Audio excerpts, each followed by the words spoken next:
I want to take you back real quick to some of the fairy tales you heard when you were growing up.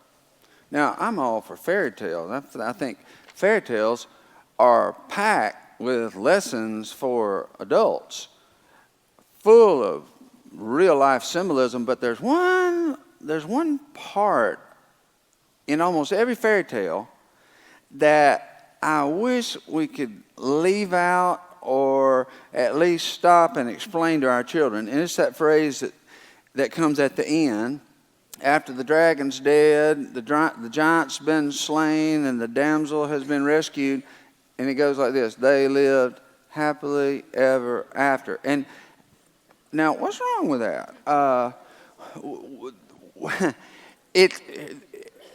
It gives the impression that if only you can get this problem solved, then you're going to live happily ever after.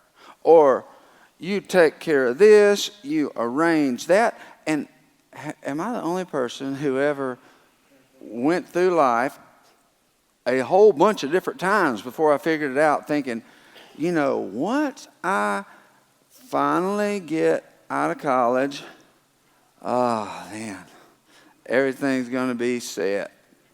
Or once I finally find my wife and get married, I had a roommate in college our last year. He's still one of my very best friends. And I remember our two main subjects we used to talk about were who we're going to marry. We got to find a wife. Time's ticking. And then what we were going to be, what we were going to become, we were going to Border Patrol agents, FBI. It was kind of difficult to decide which. And then for me, a cowboy, train engineer, I don't know. But I remember one day he said to me, I guess he recognized how much time we spent talking about this stuff, what we were going to do, what we were trying to accomplish. And I remember he said to me, it just hit me. Once we get married and we get our career, we're not going to have anything to talk about. And we're not going to have anything. And the implication was we're not going to have anything to worry about. Because we're going to live happily ever after. And movies, a lot of movies give us that impression. I'll say this, whatever you think about the more recent movies, I'll say this for them, in many ways, at least in one way, they're more realistic. They don't always have a completely happy ending that leaves you with the impression that the heroes and the heroines are going to live happily ever after. I'll give you just a few examples. I'm trying to touch multi-generations here. I asked a lot of different people about, give me an example of a movie with a happy ending. And I asked the girls yesterday as they were practicing, and you know what the first thing they said? These are grown women. You know what they said? I said, give me an example of a movie that ends with happily ever, Cinderella. Beauty and the Beast. I said, that's a cartoon. They said, well, there's a cartoon and there's a film version. Did you know that? And I said, all right, y'all got to get adult on me. And Lauren Frost said, How to Lose a Guy in 10 Days.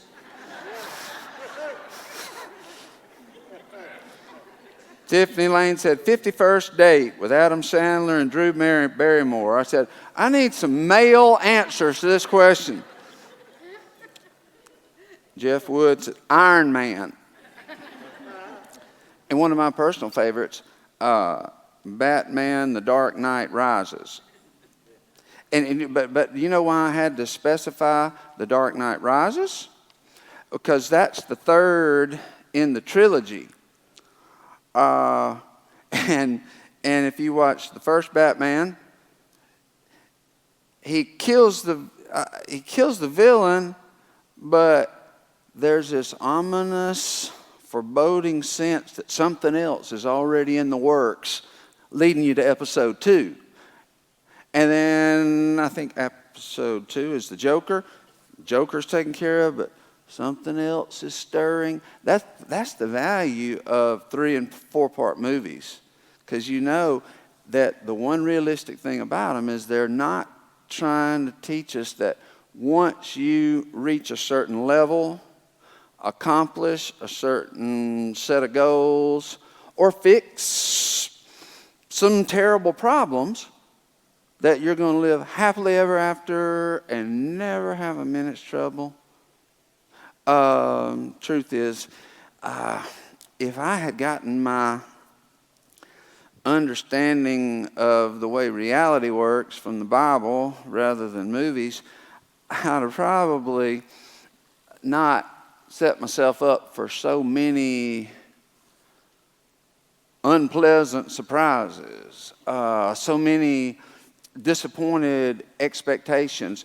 Jesus, for example, said to his disciples just the opposite. He didn't say, "Come to me and you'll live happily ever after." No. John 16:33. In this world, you will have tribulation. You will have trouble, many trials and sorrows. But take heart, because I've overcome the world. And the implication is, because I live, you will live also. I've had victory. Through me, you can have victory. You can be more than a conqueror. So it's a positive thing. It's a rallying charge, but it's realistic.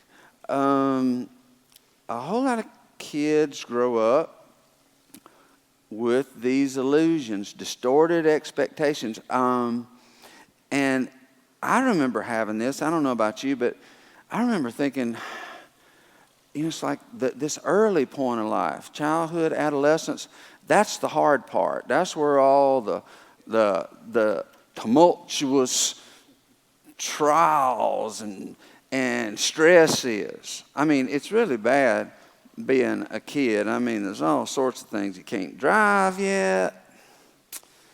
You have to go to school. And now in Arkansas, they've made this new rule. You can't even buy dip until you're 21 years old. I mean, it's just tough being young, isn't it? I remember I had a friend in 6th grade who said to me once, "Boy, I can't wait until I'm 40. I wish I was 40 years old." And I didn't even ask for a lot of explanation there, but I knew what he was getting at. He thought, then I'm going to have it made. I'm not going to have all these restrictions. And true enough, he didn't have the same restrictions. He was right about that. He would be 49 now. I'd like to contact him and find out how that's working out for him. I know how it's worked out for me. Here's the thing. It's easy to think that once we get past one stage of life that's difficult, a stage of life that just calls out every bit of grit and motivation we've got, it's easy to think that, once I get past this. Well, John Claypool said something along those lines about illusions and disillusionments. I want you to see this. Let it sink in. I'll read it slowly. Disillusionment is most often the child of illusion. Like, once I get here. Starting out with the wrong set of expectations sets you up for disappointment. And there's a whole lot of adults who are very unhappy because they expected one thing and they got something else. Now, I got to be careful here to make a distinction and refer back to something I mentioned last week. I talked about David and will again today. And last week I talked about his idealism. He really did believe that through God's power, he could bring down this giant. And I remember saying to you something along these lines, don't squish the dreams and the ideals of young people. They may surprise you. And that is totally true. It was David's youthful faith that hadn't been contaminated with a bunch of I can'ts. That was important. He killed Goliath. Yeah, it worked. That's totally true. You know what's also true? Killing Goliath was not the end of his movie. There was part 2, 3, 4, 5, and 6. And there were giants of different kinds. Giant temptations, giant confusion, perplexing problems. There were giant pressures, and some of those he handled better than others. And so, you know, life is a paradox. Every coin has two sides. Believe in yourself. Yeah, you can be more than conquerors. Just know that once you conquer this, there will be more. And that'll keep life interesting, and that'll keep the movie going. And you will continue to develop as it does. There's just no time in life. There's no time in life where you just can really glide through effortlessly without any trouble at all. There is no such time. Last week in talking about adolescence, I said it's the most intense, it's probably the most intense stage of life.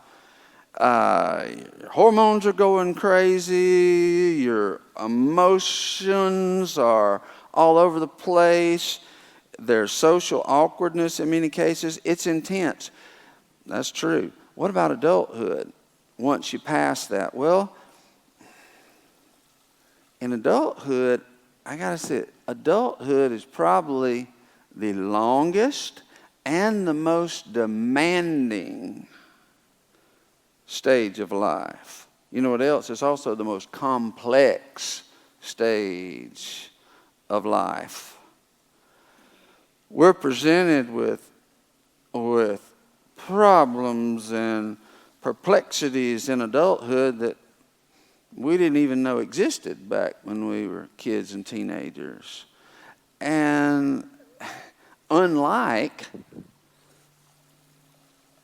our adolescent years, there's no mandatory schooling that is teaching us how to deal with it. You ever thought about that? Most schooling is preparing people for the first half of life or the first 1/3 of life, how to go out and get a job. Listen to what Carl Jung had to say about that. He said it better than I can say it. Education for adults and how it is lacking.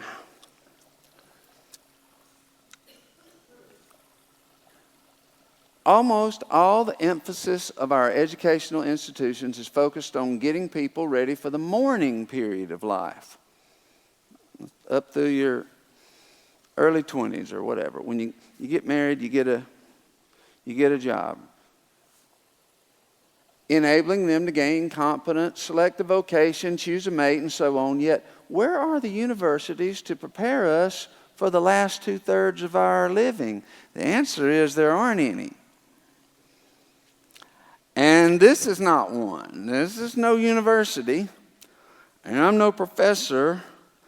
But for maybe 16 to 20 more minutes, I'm going to tell you what I can about preparing for and dealing with the biggest things that you face as an adult.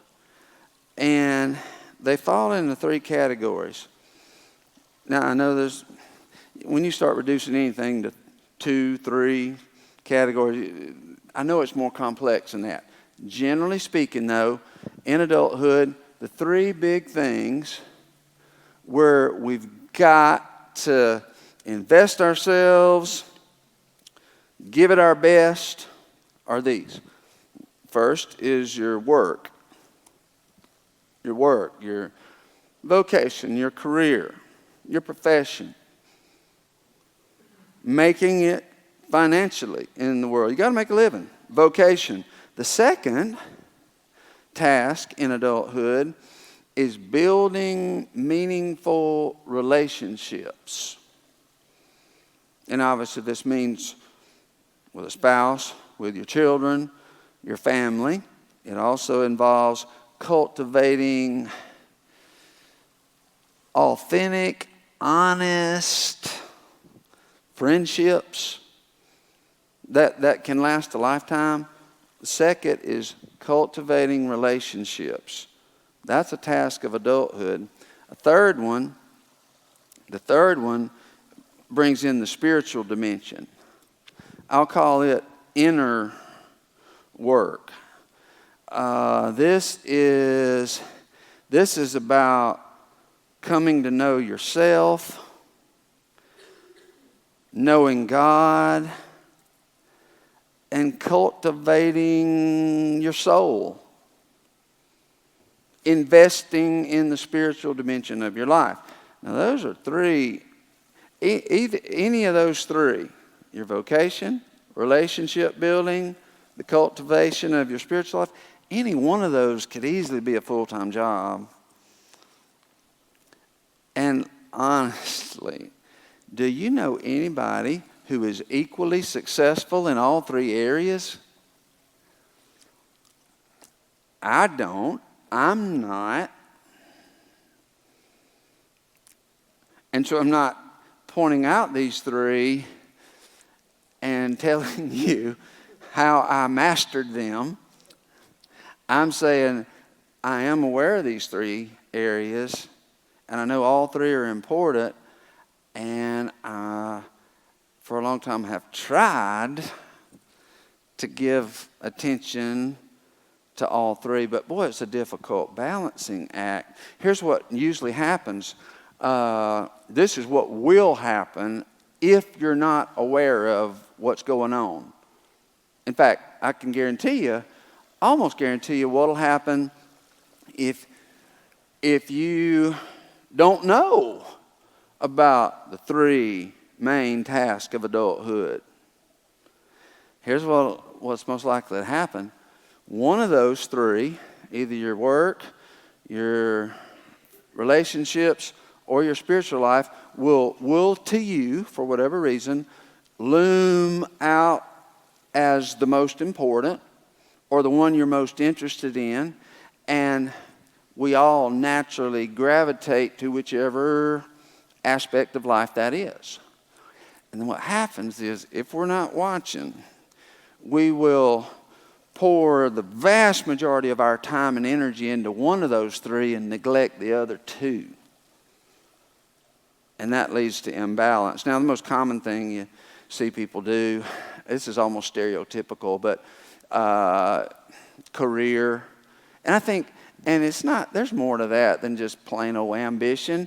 Truth is, we got to make a living, and bills are coming every month, and there are pressures at work, and people we got to answer to, and so it's easy and natural for that to become the main focus of our lives. Now, does that need to be one of the main focuses of life? You darn tootin' it does. It's important. It matters. It's just not the only thing that matters. What did Jesus say along these lines of your professional life, which is connected to your finances? He said, what does it profit a man if he gain the whole world and lose his own soul? And really, the way to lose your own soul is simply through neglect. Not feeding your spirit, not cultivating a relationship with God, or even an honest relationship with yourself, where you reflect on, where am I? Reading, getting mentors, spending time talking about the inside stuff. That's a good way to lose your soul. Another question, was it profit a person to gain the whole world and lose their family? That's what happened to David, by the way. David fell into that category of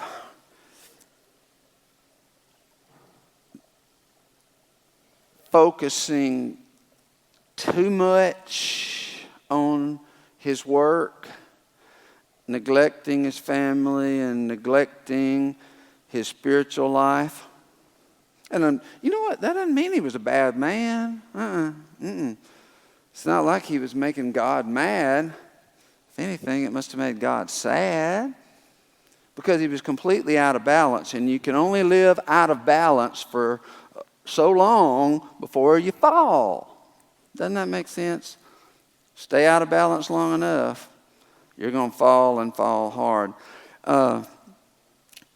David, he really did make a difference for his people.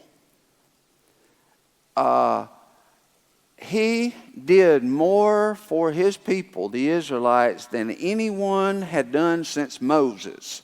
And that's saying something. And I believe that's what God wanted him to do. It's just not the only thing that mattered.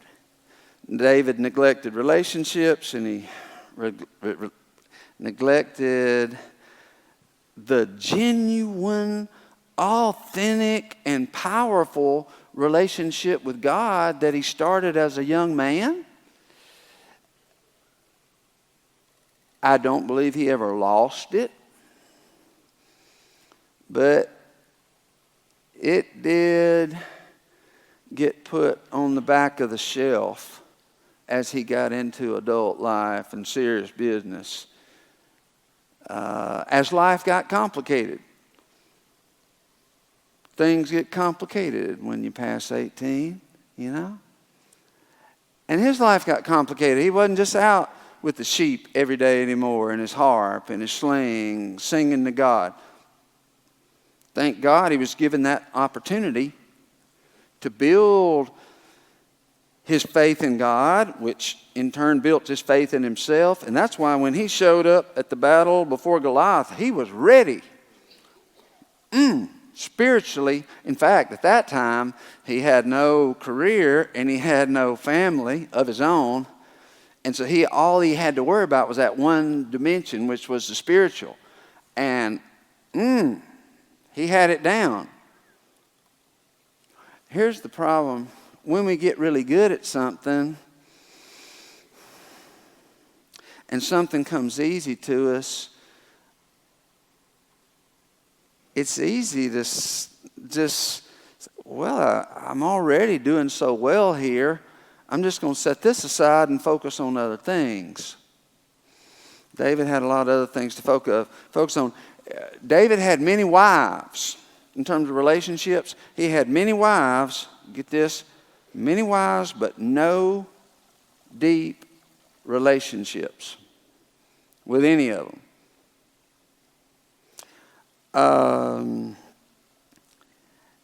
The result was that as the decades went by in David's adulthood, he grew lonelier and lonelier and lonelier. Not only because there was no relationship with his wives, but he didn't even have any close friends. The Bible does tell us that early in life he had one very close friend. Their hearts were knit together. It was Jonathan, son of Saul. But Jonathan was killed. And David mourned it. But David, there was nobody there to tell David what I'm about to tell you. When you have one meaningful relationship in your life that feeds your soul, this person brings out the best in you, like the scripture says, iron sharpens iron. And for whatever reason, that person goes away. They move away, they die, there's a problem and you split company, whatever, start looking for your next Jonathan because you need one. David didn't do that. There was too much else to focus on. So he just kept going on out into adulthood the way, I'm sorry, most men do. Women do it too. Women do it too. But for whatever reason, men do it more commonly. Men just, let me just ask you, don't answer out loud unless you want to, but do you have a close male friend with whom you can and do share everything without fear of judgment, and you can bare your soul and they can do that for you and you can build each other up? Not many men, and really not many women, have that. We need it. We need it. David didn't have it. David did a whole lot of building in his life, okay? He never got to build a temple, but he conquered the Jebusite city of Jerusalem. He fortified it. He built fortification cities all over the land. He built his army. It became so powerful that he was the uncontested ruler, the uncontested power from the Nile River all the way to the Euphrates. That was a big kingdom. He built a lot of walls. But listen to what Joseph Newton said. While you're building your walls, make sure you're also building bridges, which is about relationships. You probably heard this one. People are lonely because they build walls instead of bridges.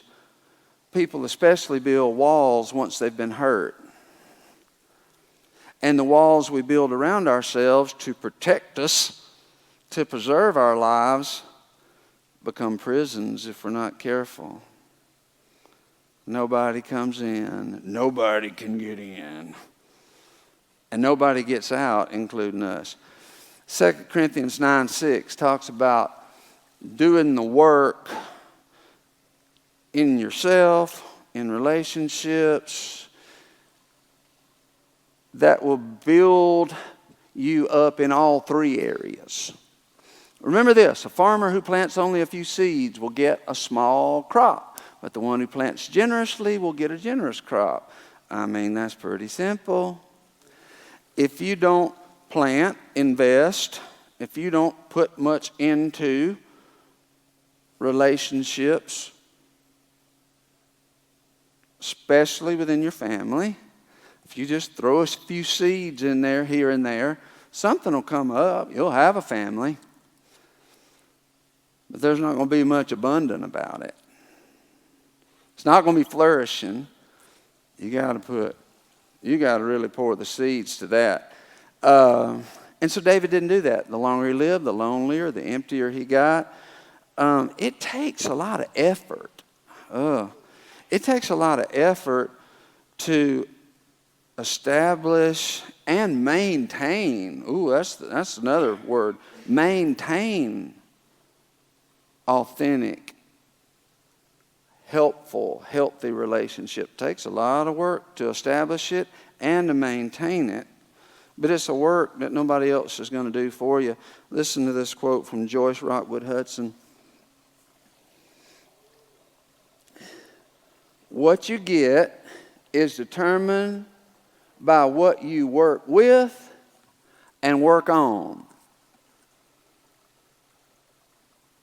Think about that in terms of your career. Because by the way, there are people, I got to balance this out. There are people who are so into their families and their kids and their marriages that they neglect their career, and those children they love practically starve to death because they're not providing. And there are other people who over-invest in their inner work and their personal growth and their relationship with God, and they're really strong in that area, but nobody else benefits from it because they don't have any relationships with anybody with whom they could share it. And balance is so hard. David became an old man. By the time he was an old man, his children were grown. His family was a mess. And hear me carefully.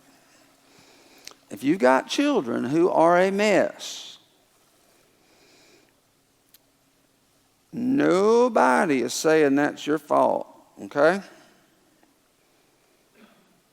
I don't even think it was David's fault entirely, the way his kids were. But his kids, those 19 sons, and no telling how many daughters, 19 sons.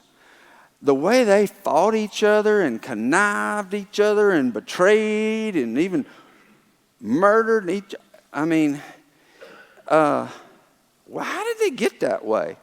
Well, in that case, they had a father who was completely disengaged from them. They were on their own. They were on their own. And here's what comes to my mind.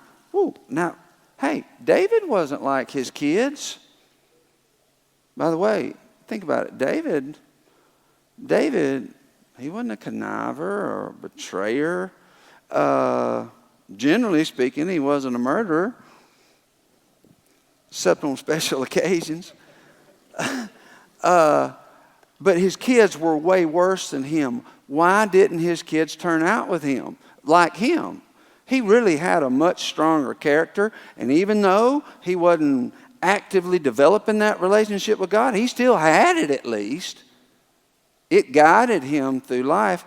Why weren't his kids like, why didn't they pick that up? Why didn't that rub off on his kids? Here's the answer.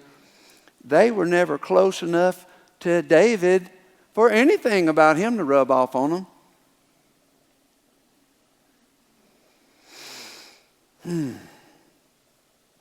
So as an old man, family out of control, a lot of regrets. One related to a disaster that he's famous for. All this being out of balance. Out of balance. You can sit on a 3-legged stool. It'll stand on its own.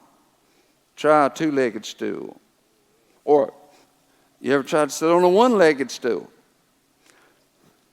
Your vocation, your relationships, and your spiritual life, that's 3 legs of the stool. He didn't have that. It was a setup for disaster. So, 2 Samuel 11, 1 and 2. In the spring of the year when the kings normally go out to war, David sent Joab and the Israelite army to fight the Ammonites. They destroyed the Ammonite army and laid siege to the city of Rabbah. However, David stayed behind in Jerusalem. Now, I've heard people make a big deal about his problem was he stayed behind. He should have been out fighting with his troops. Well, the man was probably close to 50 years old. He'd already been in so many battles and shed so much blood that God wasn't going to let him build a temple. He'd done enough of that. The problem was not that he stayed behind in Jerusalem and let other people do that. You know the rule of thumb. Anything anybody else can do 80% as well, let them do it. Okay? The problem wasn't that he stayed behind in Jerusalem. The problem is that when he was not off at war, he didn't know what to do with himself. Next verse, late one afternoon, after his midday rest, David got out of bed, was walking on the roof of the palace. As he looked out over the city, he noticed a woman of unusual beauty taking a bath, and her name was Bathsheba. Now, deal again. How did he get into that? When he wasn't at work. You hear me? When he wasn't working, he didn't know what to do with himself other than just stroll around, sightseeing. Do you realize there are other things he could have been doing while he stayed back in Jerusalem that could have kept him very busy on constructive stuff?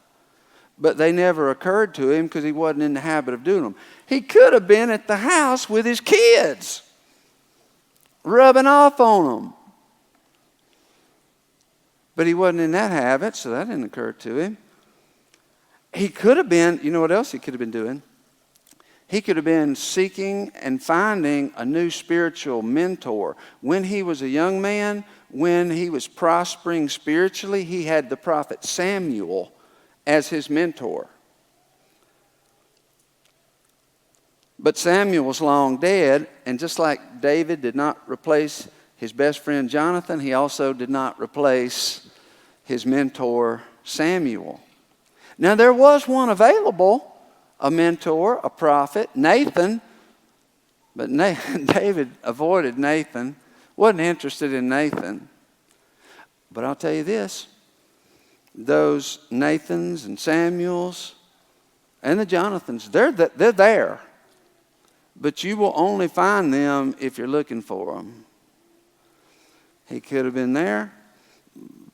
He wasn't. Here's the bottom line. He had grown outwardly without growing inwardly. All this stuff is difficult, folks. Balancing these three things. You notice I don't even have enough hands. I have to do this. I don't have enough hands to represent them. All of which are important. Your vocation, your relationships, your spiritual connections, all important. And I have not got that down. The only thing I can say for myself is that I at least know that all three need attention.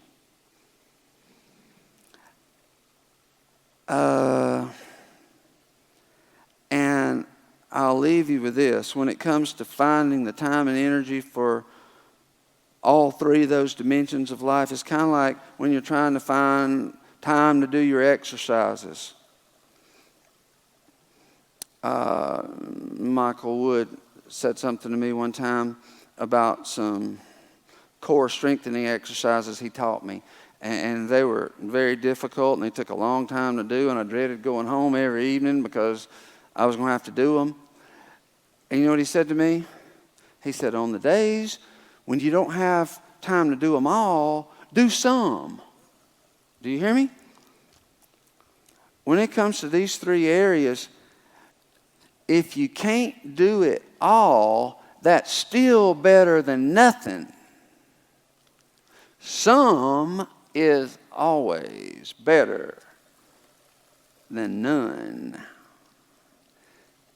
Give your best to these three areas that balance you as an adult.